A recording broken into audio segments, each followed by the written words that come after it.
All-Around Joe podcast, where we optimize your human performance from my personal experience as an athlete, coach, and all-around self-improvement junkie. On this edition of the All-Around Joe podcast, I am talking with Dani Urcuyo. Sorry if I messed that up, Dani, of SteadyMD. So Dani has been a functional medicine practitioner for some time now. He is also a CrossFitter. He's actually been to the CrossFit Games on a team, and they're doing some really, really cool stuff at SteadyMD. So I'm excited to get to talk with Dani today and really figure out what SteadyMD is all about, where they're going, and how you can benefit from using SteadyMD. So this show is brought to you by the Get Better Project. If you guys would like to get yourself some at-home style, CrossFit style coaching and training, check out thegetbetterproject.com, click on programs there, and you'll see their daily programs that have full functional gym programs, bodyweight programs, and kettlebell programs that can get you going today, as well as a community, nutrition review, all of that fun stuff. So head over to thegetbetterproject.com and check it out. Oh, and if you would like to try SteadyMD, go to allaroundjoe.com/SteadyMD. That's allaroundjoe.com/SteadyMD. All right, here's my podcast with Dani from SteadyMD. I hope you guys enjoy it. Here we go. Dani, how's it going today, man? Good. How are you? I am great. Thanks for being on the show today. Thank you for having me. Yeah, I'm excited to dig in. So let's go ahead and do that, man. I love to get to know participants, and we're obviously here, to talk about you, to talk about SteadyMD and like how that's helping the world. But sure, who are you? That's what I want to kick this off with. So like, how did you grow up? Where did you grow up? How did that get you into CrossFit? How did that get you into medicine? Did you have any mentors along the way? All that stuff. Oh yeah, sure. I grew up in Germany. My mom was a nurse in Germany. My dad actually was from Nicaragua, or is from Nicaragua. Moved to Germany to study engineering. Met my mom. Kind of grew up there, and then moved to the States when I was 7 because my dad ended up getting a job for an automotive company here. So I moved to Detroit. Kind of grew up in Detroit. Was kind of a traditional skateboarding kid. Built a lot of ramps. Got all the traditional, injuries associated with skateboarding and snowboarding, and got really into that, but was also really into music. Okay. So did that. Actually wanted to be an opera singer at one point. So kind of all throughout high school, I was, singing opera and going to the skate park. So it's kind of an interesting combination. But yeah, then I got interested in medicine. Because, I was trying to choose a major once I got to college, and there was the option to do, voice performance, and then also, to do other majors as well. So I was thinking about kind of doing one or the other, and shadowed one of my dad's friends who was a cardiologist, and then kind of fell in love with medicine. And then didn't really know kind of what I wanted to do in terms of in medicine for quite a while. And around that time, while I was trying to figure all that stuff out, I got introduced to CrossFit too. And I started going to our local affiliate, Hyperfit, which unfortunately is no more. But Doug Chapman was an outstanding coach, and kind of took me and my wife. And at that time, my wife and I had met. It was back, I think it was the beginning of my junior year of college. We ended up starting doing CrossFit, which was really fun. It was about, maybe a couple miles away from campus. I still remember kind of riding our bikes in the snow to try to get there because we didn't have a car. So we ended up going to the 5:30 class and just started training and ended up really being passionate about it, and then kind of became a bigger part of our life, and we started competing. And around that time, I had kind of decided I wanted to go into medicine, and then ended up going to Cleveland for medical school at the Cleveland Clinic. And then finally, as I was kind of going through my training, I had a little bit of an identity crisis in terms of, it's not an identity crisis, I guess kind of what everyone goes through and they're trying to pick their specialty. But I was really into transplant surgery. Okay. So because it combined an interest of mine, which was immunology, which I did a little bit of coursework in undergrad, and also kind of the doing aspect of things. And really got frustrated with the fact that, a lot of these things that people were experiencing, we could prevent. Mm-hmm. So then I took a trip with my family to Nicaragua, where my dad's from, like I mentioned. And I saw that the people that were there were suffering from the exact same diseases as people are suffering from here in the States. And it got me thinking. So if I really want to make a big change and prevent disease and embody all the things that, we see happen in the CrossFit gym all the time, which is, reversing these chronic diseases that we're constantly told are irreversible, then I really needed to choose a different path. And then I decided to, eventually go with family medicine. And as I was kind of going through that process, I was also very frustrated by the medical system, and that a lot of the framework of the structure in which we practice medicine is around kind of efficiency. And as a product of that setup, it's all about prescribing medications and procedures, and there really isn't enough time to practice true medicine, the reversal of disease. So at around that time, I got exposed to a concept called functional medicine. Dr. Mark Hyman, who at the time was the chair of the Institute of Functional Medicine, came to the Cleveland Clinic and gave an announcement and said, hey, we're launching this Center for Functional Medicine, the first academic center to do functional medicine at the Cleveland Clinic, and here's what it is. So he explained the methodology behind that, which is trying to get to the root cause of issues and looking at the person in a holistic way, and using the best of medical science regardless of where it comes from. So alternative medicine, whatever, conventional medicine, and really using the most cutting edge data that we have to really cure disease. Which is honestly, when I say it like that, it sounds ridiculous, because functional medicine really is just good medicine. So then I got really into this whole concept of functional medicine. It was kind of a light bulb moment, because it was this beautiful synergy of what I had learned in CrossFit and through the L1 seminar, and later through other seminars as well, and then what I learned in medical school.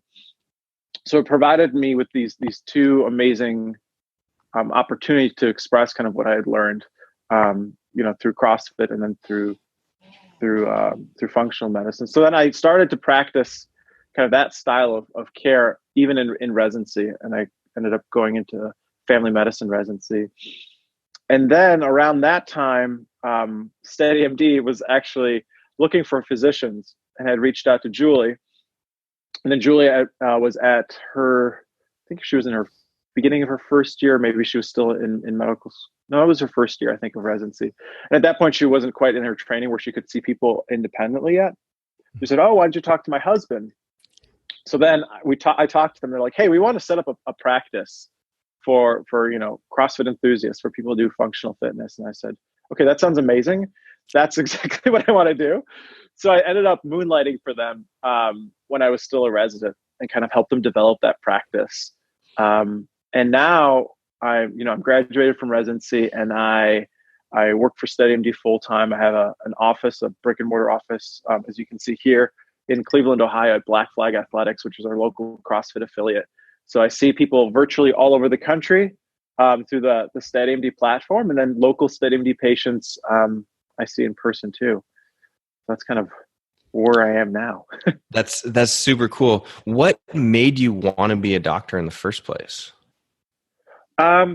It sounds so cheesy. I mean, I just wanted to help people, right? I was just fascinated with science and biology, and in particular immunology. Mm-hmm. And I liked working with people. Being with people energizes me. I'm definitely an extrovert. So it kind of combined all those different things into one profession. Okay, very cool. And was skateboarding skateboarding and snowboarding, so board sports, were those the only sports that you did growing up? Yeah, I played some like pickup soccer, but skateboarding was my major sport, which now in hindsight, I'm kind of really paying the price for. Really? But orthopedically, but it was awesome. It was it's a fantastic sport. I loved it. Yeah. Okay, cool. And when you were growing up, I'm just curious, like, were your parents pushing you towards a medical career? Or, a lot of times we have these influencers on our lives, and I think it's really interesting to know, like, how that path was molded. Yeah, no. So as I mentioned, I was really into music, and I think part of the big influence came from my parents. Actually, I guess the biggest thing they pushed me into is music, because Okay. my grandparents were very musical. And I just started, music lessons at, I think I was 3 years old. And my uncle was kind of I would say probably a pretty successful DJ in electronic music too. Hmm. And he influenced me as well, just from kind of an electronic music perspective. And then I was exposed to, classical music. So I got a nice exposure to music in the different genres. And then my parents they really didn't mind, honestly. They were like, do whatever you want, but music sounds like it's a big passion of yours. Definitely pursue it. As long as you can, it's not about money. As long as you can sustain yourself, we don't care what you do. But they also wanted me to kind of see what else was out there beyond Hmm. music. So they kind of, said, oh, why don't you just hang out with our friend here for an afternoon, with no intention of like, pushing me that way. But I ended up loving it. Cool. And do you still Yeah. do any music now? I do, but not in the sense of like composing or anything like that. Now I just like enjoy listening and like mixing electronic music. So I Cool. just have like a nice setup at home with some Pioneer CDJs and stuff, and just just for fun. And Nice. like I'm probably be DJing the open here, but kind of fun things Cool. like that. Yeah. That sounds like fun. When you were going Yeah. through med school, did you get any or did you feel any pushback by the functional medicine direction? Yeah, definitely. I mean, I still get a lot of pushback because it's such a different approach. Mhm. Um, you know, functional medicine, I guess in the term that it's in the way that it's perceived, uses a lot of kind of I guess I don't want to say it is non-traditional. So they're non-traditional tests. So a lot of like stool tests, Mhm. some hormone testing, and a lot of conventional labs that are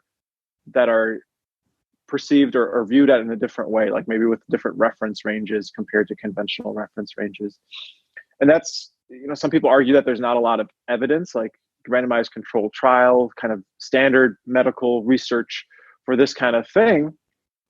But I had the same kind of suspicions, or kind of I was kind of had the same concerns as a lot of other folks as well. But then when I rotated through some functional medicine clinics where I saw these tests being used, and that they were helpful in making diagnoses where conventional medicine really wasn't able to help, it made me a much bigger believer of this style of medicine. And I think the pushback comes mostly because of um, a lack of knowledge, more that people don't really see. They don't, for one, they don't see the data, and the data is coming. There's lots of studies that are being done now, especially at the Cleveland Clinic, to really validate the methodology for functional medicine. But these people on the outside, they don't necessarily see what's going on in the clinic and how people are really helped from the perspective of even these chronic conditions that oftentimes modern medicine, or conventional medicine for that matter, doesn't really have any answers to. So we're talking about things like controlling autoimmune disease without these harsh medications, and potentially even reversing some chronic conditions that are thought to be irreversible. Yeah, I mean, from my perspective, the functional medicine, what you're describing, like makes so much sense versus the conventional medicine. So it's Yeah. always surprising to me that when you go to your, general physician or whatnot, they're not Yeah. thinking about it that way. So, I mean, Yeah. is that surprising to you as well? Like, why aren't you thinking about what is actually causing things? Yeah, it's funny because, gosh, I was listening to a podcast a little while ago and I forgot who said this, but when we're educated as doctors, we go through our training is doesn't really allow for much independent thinking Mm. until you go out into practice. So, your medical school or in college, you're told to memorize some facts, take the test, and move on. These are facts, like you have to learn them. Then you get to medical school, more facts, memorization. Then you get to residency. You say, follow the protocol, don't do from the protocol. This is what you do. Then you finish, and then you're out in the real world. And now all of a sudden, you're seeing things in ways that are different. You don't have, as much structure. You really have to think independently. And now for the first time, you have to think for yourself, in a way that's challenging. So I don't, and people have that framework. So then when they see functional medicine, that it's kind of out of the box, it is a little bit, it's a different way of looking at different way of looking at things. And I think because people have been kind of brought up in this kind of traditional paradigm, it can seem foreign.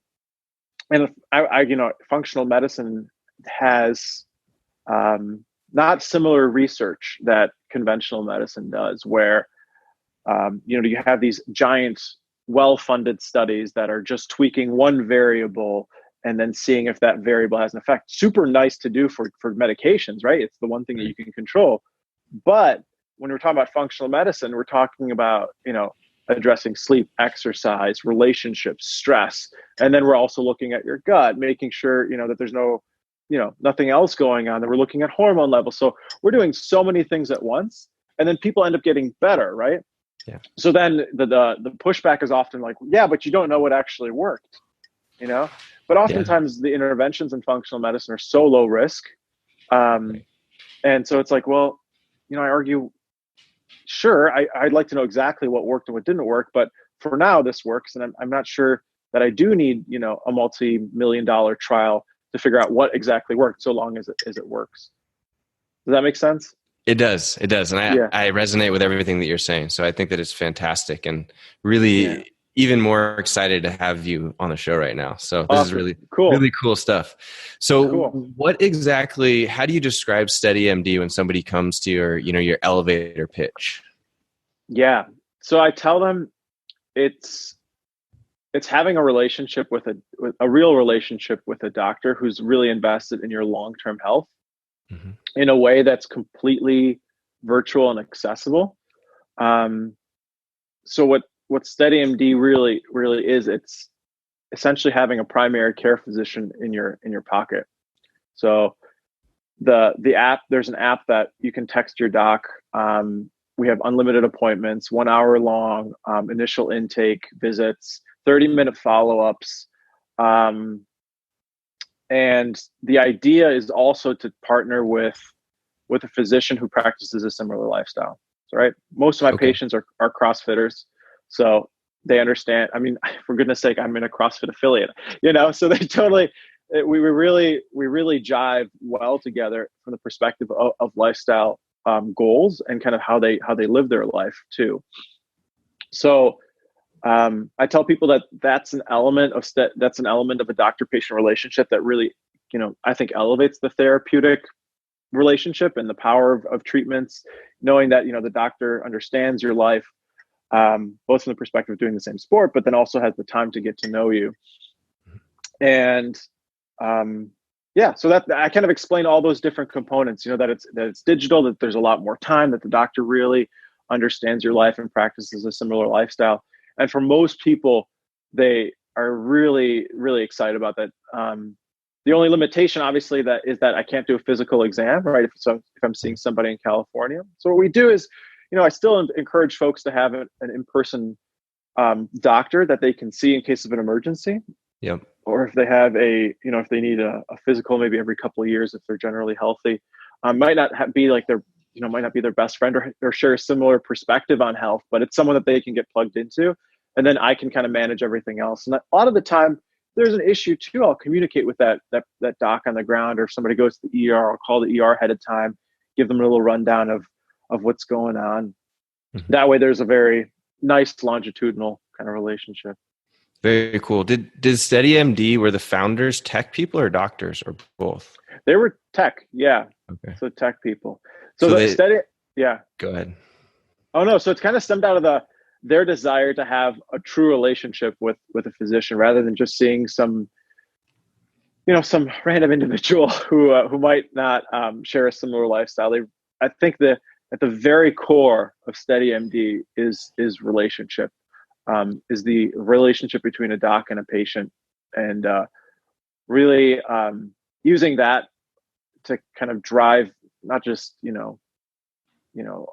behavior change and health optimization, but also kind of have people be comfortable, know that they have someone in their corner regardless of kind of what happens. Yeah. And what is the long-term goal for like the relationship between the patient and the doctor? Are you guys thinking like, all right, I'm working with Dani, and like Dani's going to be my man for the long term, because knows all my stuff. Like I feel like it Sure. used to be that way, maybe Right. like when our parents were growing up, but like now it's kind of like, well, I don't really like this guy. Let's go to the next guy. Let's go see what, Right. you know? Yeah, absolutely. And it's funny that you mentioned that because, that's one of the ways I explain it to people as well. It used to be, the doc was in your community. You'd see them at the grocery store. You'd see them at church. You'd see them, or all over town, and they were just a staple of your community. Or if you're sick, they'd come to your house on a Saturday, check your kids out, and make sure or stitch them up if they busted their head open or something like that. And this is really kind of bringing back that ethos, that soul of medicine, which I really thought existed in medicine. Yeah. But unfortunately, it's kind of fading away a little bit, but we're bringing it back. It's really cool. And I know that a lot of like the people that are connected to the CrossFit community are seeing the SteadyMD name all over the place, which is fantastic. And I'm happy, and excited to spread this word as well. Awesome. Because it sounds like you guys are doing really cool stuff. Is there a specific target market right now for SteadyMD, or is it individualized per doctor, like you said, that you try and match people up, or what are you guys going after? So yeah, it's individualized by doctor. So we have a really cool quiz if you go to our website, SteadyMD.com, that you'll answer a couple of questions, and then it'll pair you with 3 potential options for a doctor. So there's many different doctors on staff, so that we can kind of have something for everyone, really. Very so obviously, cool. for me, my target market is active CrossFitters, people who do functional fitness. So. And then people, I think there's another kind of group of patients, they don't necessarily do CrossFit, but they kind of are looking for that more holistic, root cause based medicine for their healthcare. And that's kind of, I do want to highlight kind of what I do is not, because when people hear functional medicine, some folks look at it from the perspective of kind of functional medicine as a specialty, if you will, where you do really extensive lab testing, gut testing, nutrient testing, hormone testing. I certainly do some of that, but what I do is kind of regular primary care with kind of a functional medicine flair. Like I don't really do a lot of the advanced testing, but I have that kind of mindset. Like let's try to get to the root cause of issues as opposed to, just treating it with a medication or a procedure. For sure. And it seems like it's really interesting and really cool, because I know that there's a lot of people that are listening and watching this podcast that are not only just general CrossFitters, but they're trying to, get to this, what we used to call regionals level, or like, the competitive portion of CrossFit. Yeah. And it's interesting because as CrossFit has matured, I know that you'll have some interesting stuff to say about this, but it's gone from like being healthy to like, all right, I'm going to go very competitive. And then there's some other space there, right? Which I don't know what your perspective is on how healthy that is. But if and when you get people like that, do you help them through managing that extra stress that comes from being a competitive athlete, whether it's CrossFit, I guess, or some other kind of sport? Yeah, absolutely. So, I mean, I always say that, to borrow a phrase from CrossFit, a little bit, the needs of, the elderly and the elite athlete vary by degree, not kind. And it's really similar in healthcare as well. So, for professional athletes, which I kind of almost consider people who are trying to do regional level, because they're spending like 4 or 5 hours, 2 hours of recovery. That's almost a full work week for some people if they're training 6 days a week, Yeah. So from that perspective, they need some additional support, perhaps in their kind of nutrition and overtraining management, I guess you would kind of call it to some degree. Yeah. But when I work with kind of people who do a higher volume, we really have to pay close attention to making sure they're not overtaxing their system. Mm-hmm. So this concept of overtraining, I kind of view overtraining very similar to this concept called, HPA axis dysfunction. Some people call it adrenal fatigue, but that's really not a great term, because that's really not what it is. But changes in your hormone levels because of too much stress on the system. So I work with folks to really optimize their sleep, to make sure that they're recovering well, that their nutrition is on point, because nutritional needs change quite a bit at the competitive level, and then dialing in other lifestyle factors. That's not to say that with recreational athletes or people who don't work out a whole lot that I don't address that, but I always kind of look at five different domains. I was taught by one of my mentors, Nate Bergman, to always look at sleep, exercise, stress, and nutrition. And then I add actually a fifth to that, which is relationships. Yeah. So those are kind of the 5 domains that I always try to dial in with absolutely everyone. And some of those domains might get extra, attention based on what people are doing in terms of exercise. Very cool. And so do you actually look at nutrition, or do you refer someone out for that, or how does that work? Because I know a lot of doctors I talk to don't get a ton of nutrition training. Yeah, I do. I do look at nutrition. I kind of view it as it's a medicine, really. It's a food you eat, it's a medicine you take 3 times a day the rest of your life. So I definitely use that quite a bit, and look at macros, use my FitnessPal all the time, that kind of thing. So that's part of definitely what I do. For some things, it certainly gets a little bit more complex, where I need to kind of recruit a dietitian as well to kind of dietitian on the care team to really help with that, because it can get a little bit tricky, particularly when there are, sometimes like GI diseases, like let's say somebody has Crohn's or ulcerative colitis and they're quite sick, and we really need to look at nutrition from more a detailed lens. Or if there's an eating disorder involved, then, I'm going to need a little bit more support from a dietitian. Yeah, cool. What kind of general tests or are there general tests that you give to people on like an intake? Yeah, absolutely. So obviously, it depends on who the person is, but, I really am very diligent to screen people for insulin resistance. That's probably the biggest thing that I make sure doesn't happen. And, a lot of people don't know that, when you have full-blown diabetes, the process actually started 10 years ago. So it started with, before diabetes is pre-diabetes. Before pre-diabetes is insulin resistance, where your body isn't able to use insulin effectively, becomes somewhat resistant or insensitive to it, where your blood sugar raises to a level where it's unsafe. Right. So I do some tests for that.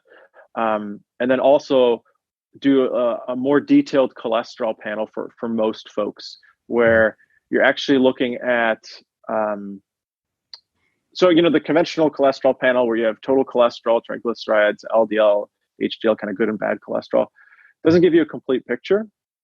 And what I do is a special cholesterol test where we take a much more detailed look at those cholesterol particles. We essentially take your blood and run it through an MRI machine. And then actually you can see the different particle sizes, not to go into too much detail, but it allows you to get a much, much better sense of what actually is going on from a cholesterol perspective. And then in turn, it also provides you with some additional information to see if you're insulin resistant. That's probably the 2 biggest tests. And then based on, symptoms, looking for thyroid disorder. Sometimes that's quite common in folks who are kind of overtrained. And then also, the standard blood work, like blood counts and making sure their kidneys and livers are working okay. Cool. Sounds really, really interesting, and not like a normal general practitioner that I would go to. So that's cool. Yeah. Really cool. Yeah. How does this work, or does it work at all with insurance? Yeah. So it's $100 a month. And it's that part is out of insurance. So it's kind of like a subscription fee, kind of like you would pay for a gym membership. Okay. But some people can get reimbursed through their HSA accounts. Okay. And what people typically do is they have a catastrophic insurance plan where they, they pay a lower premium, and then they use, the money that they save from that, and then use it for SteadyMD. And then we also have a newer option too, where we have a partnership with a cost sharing company where it functions similar to your insurance, where you pay for SteadyMD and you pay for this cost sharing company as well. And then finally, if people are completely without insurance, we see those folks too. And regardless if you have insurance or not, let's say insurance decides not to cover a particular test, or you want to pay out of pocket, we have a nice program too where we can get labs at a discounted rate as well. Okay, interesting. So it's $100 a month for SteadyMD, and then any additional test gets thrown into that bag, and you would either pay for that out of pocket or through your insurance. Run through your insurance. Right. Yeah. Okay. Exactly. How much does a typical intake cost for somebody? Just let's say the insurance doesn't pay for it, or what's that number look like? If we're looking at a CrossFitter that comes into you that seems generally healthy. In terms of labs, if they had to pay out of pocket? Yeah, just like, hey, I want to, intake. I would say, I think the labs that I typically order probably cost something like $120, $100, something like that. Okay. Yeah. And the $100 a month gets access to you, text message, full time, and all that. Is that? Yeah, exactly. So the labs are independent of the subscription fee, but so the way it works, it's $100 a month. You have 1 month to kind of decide if you like it, if it's a good fit, and then after a month, if you decide to continue, then it's a 12-month contract, or I guess an 11-month contract. And then at that point, for the full year. Basically, you're paying $100 a month to have somebody of your expertise that you can ask questions to on a regular basis. Yeah, and I get to be your doctor, prescribe medications, referrals, imaging, labs, all that stuff. Just like a regular doctor, but anywhere you want. Sounds fantastic. Sounds really fantastic. Where do you see the SteadyMD headed in the next 2 to 5 years? Yeah, so it's going to be more things like SteadyMD will be more accepted as the standard of care. I think most of primary care is really shifting to more of a virtual model because a lot of people aren't getting care, and a lot of people are just choosing not to go to the doctor. And this virtual option very much kind of appeals to folks. So I think from a SteadyMD perspective, I think we're going to dramatically grow because just the natural flow of healthcare at this point. Yeah. But where I'd like to see kind of SteadyMD go is kind of be a completely virtual practice with, dietitian services, a psychologist on staff, psychiatric physicians on staff. So kind of like a whole medical system, but completely virtual. Yeah. That sounds fantastic. Yeah. Very cool. So, is there anything about SteadyMD that we haven't talked about before we get into some of these fun questions that you think we should address? No, I think we covered most of it. Okay. It sounds really cool to me. And I think that even the $100 a month doesn't sound like it's all that intimidating at all for somebody that is paying crazy healthcare costs right now, potentially. And doesn't get much feedback from doing that. Right. So, It's true. Yeah. Cool. So let's, as a CrossFitter and fellow, fitness nerd, these are a couple of fun questions for you that people just love to hear the answers to these. I do as well. Sure. What's your favorite cheat day meal? Oh, favorite cheat day meal. There's this really good gluten-free pizza place by our house. So definitely, I'd probably say pizza. Yeah. Cool. And so do you know what it's called? I'm a pizza nerd. Yeah. Oh, yeah. So it's actually right down the street. It's called Town Hall, and it's a completely non-GMO restaurant.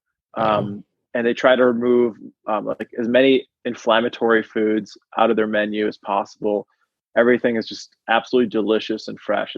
So anytime you're in Cleveland, you have to check out Town Hall in Ohio City. It's a really cool place. I wish I would have known. We were there a few months ago. Shoot. Oh, bummer. Okay. Next time.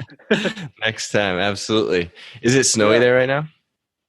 I think a little bit. It's more icy now. It got warm, and then it got icy and froze again. So yeah. Cool. What's the hardest workout you've ever done? Hardest workout I've ever done. It was actually in the 2011 games. I was on a team in 2011, and one of the workouts was carrying sandbags over a bunch of essentially obstacles.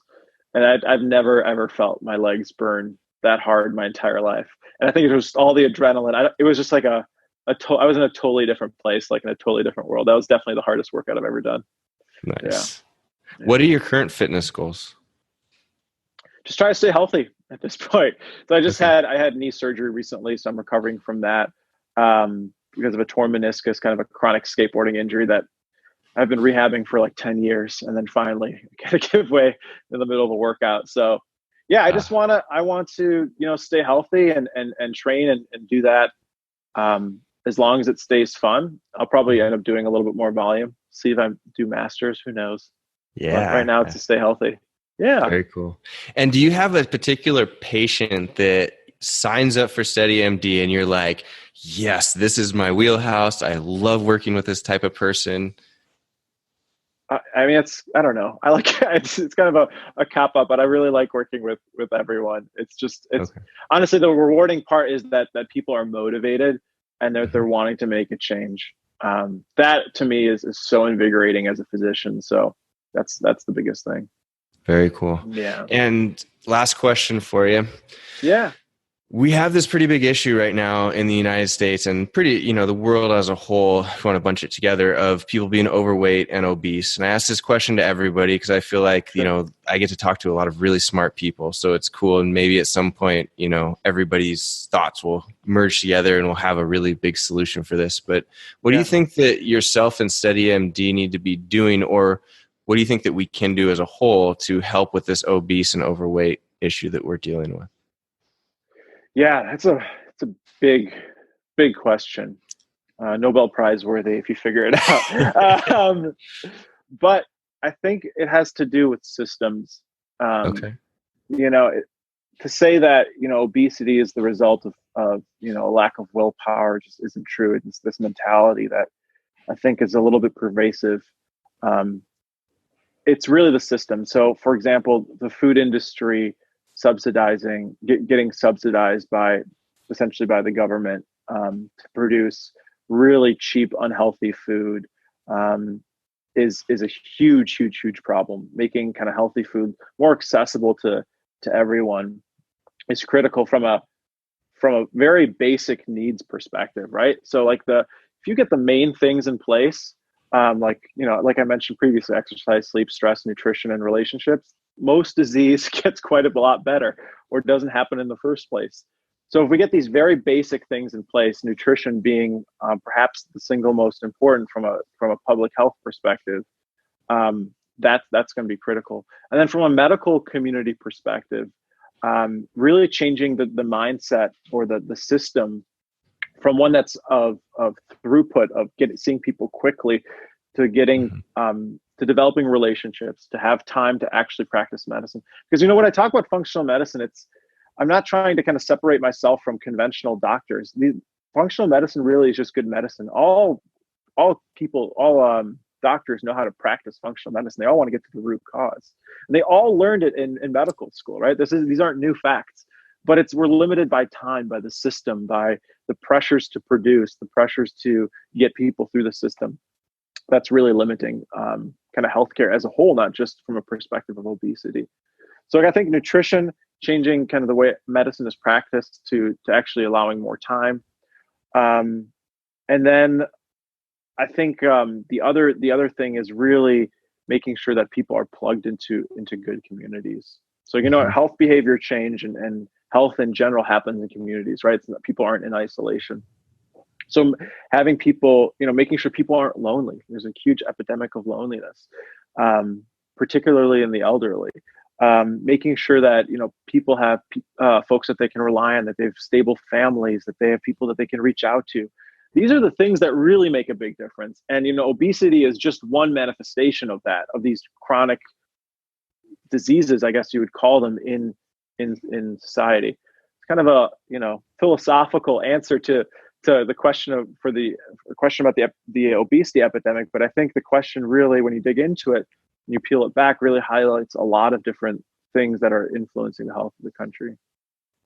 I love the answer, Dani. That was really, really interesting. Sure. One question about it. What is up with the time restraint of the medical professionals? Is it a money issue, or is there something else going on there? Yeah. No, it's absolutely a money issue, 100%. So in order to make, to keep the lights on, you have to see a certain amount of people. The system was structured so that it was set up for fee for service. The more you did, the more you got paid. The problem is the price of healthcare and the reimbursement for what you actually do isn't appropriate. So in order for you to actually keep the lights on, particularly as an independent practitioner, if you're taking insurance, you have to see people every 15 minutes. Yeah, I mean, it's insane, right? It doesn't make sense. And it puts people in a position that that no one's happy. The physician isn't happy, the patient isn't happy. It's completely demoralizing for both parties. So I mean, the insurance system has to change as well, and the whole system is changing. I wouldn't say that it's stagnant at all. We're really shifting towards more what is called kind of outcomes based reimbursement. Where the healthier your tribe is, if you will, the more you get, the more money you keep. You don't get penalized, so it's changing. But like in all big things, all big systems, it's gonna take decades to change. For sure. That sounds really interesting, though. Very, very interesting. Cool. Yeah. So if people want to find out more about you or get started with SteadyMD, what's the best way for them to do that? Yeah, go to the website, SteadyMD.com, and there you'll be able to take the quiz. If you have any kind of detailed questions, there's always somebody on in the corner of the screen in the chat window to ask questions. And then you can go to or send an email at info@steadymd.com. Any questions that you may have there. You can find me on Instagram at Dani Urcuyo, MD there. And then, those are the ways to get a hold of me and learn more about SteadyMD. Cool. Well, Dani, this has been awesome. Appreciate your time. Thank you so much, man. Sure. My pleasure. Thanks for having me. Yeah. We'll talk to you soon. Bye. Bye. Hey guys, that was my podcast with Dani Urcuyo of SteadyMD. It was awesome.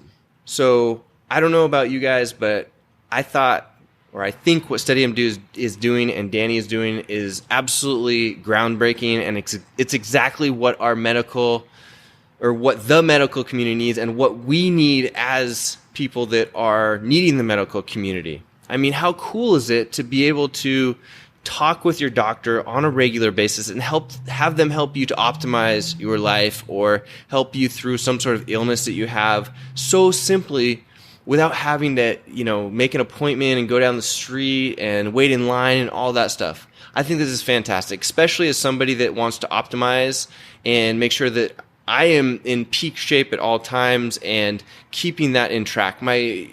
The system or the doctors that I've worked with in the past do not do that at all. They're totally reactive to what has been going on.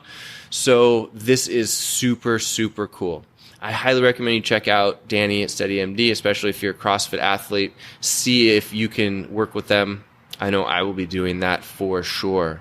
If you guys want to try SteadyMD, make sure you go to allaroundjoe.com/SteadyMD. That's allaroundjoe.com/SteadyMD. This podcast was brought to you by the Get Better Project at thegetbetterproject.com, where you can get daily workouts sent to you, a very collaborative, supportive group of individuals, and basically fully customizable for your workout day. Workouts, videos of the workouts, asking questions about the workouts, nutrition advice, all that fun stuff. All you have to do is go over to thegetbetterproject.com, click on programs, and you'll see the daily workout program right there. All right, I hope you guys enjoyed this. You can find all the show notes for this episode at allaroundjoe.com/183. That's allaroundjoe.com/183. And make sure that you subscribe, because you can subscribe for free. Just click on the subscribe button, either at iTunes or YouTube or wherever you are watching or consuming this video. The All Around Joe podcast, where we optimize your human performance from my personal experience as an athlete, coach, and all-around self-improvement junkie. I will see you